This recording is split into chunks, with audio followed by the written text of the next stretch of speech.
আসসালামু আলাইকুম ওয়া রাহমাতুল্লাহি ওয়া বারাকাতুহু।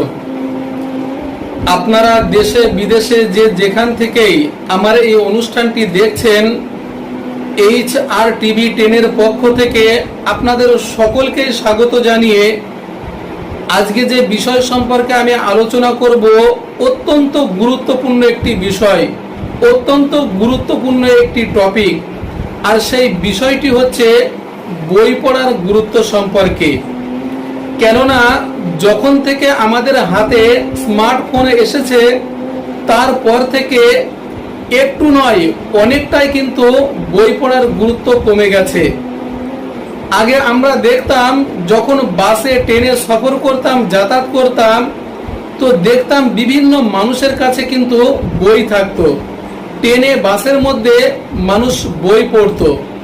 কিন্তু আজকের দিনে সকলের হাতে মোবাইল দেখা যায়, কারো হাতে কিন্তু বই দেখা যায় না।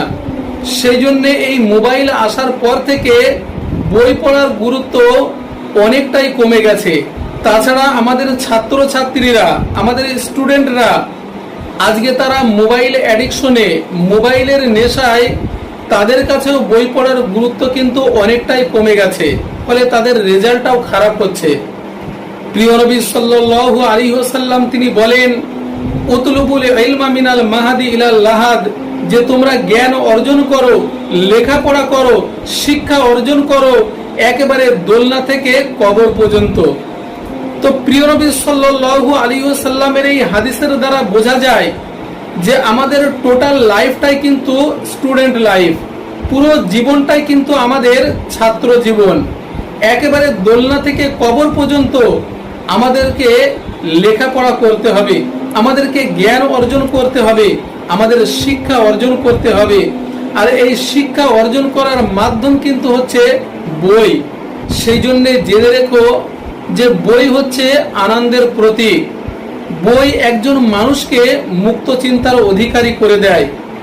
যে ব্যক্তি চায় যে তার বিল্ডিংকে উঁচু করতে, তার ইমারতকে উঁচু করতে, তো তার উচিত হবে ভিতটা মজবুত করা।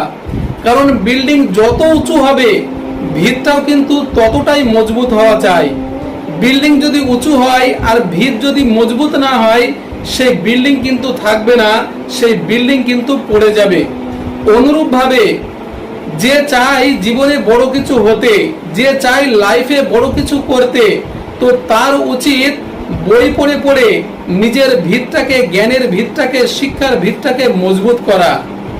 এই জন্যে প্রত্যেক ছাত্রছাত্রীর উচিত যে সর্বদা কাছে বই রাখা এবং অবসর সময়ে সময় নষ্ট না করে বেশি বেশি করে বই পড়া, বই পড়ার অভ্যাস তৈরি করা। কারণ বই পড়ার অভ্যাস তোমাকে করে তুলবে সেই আলোকিত মানুষ, যাকে দেখে অনুপ্রাণিত হবে অন্যেরাও।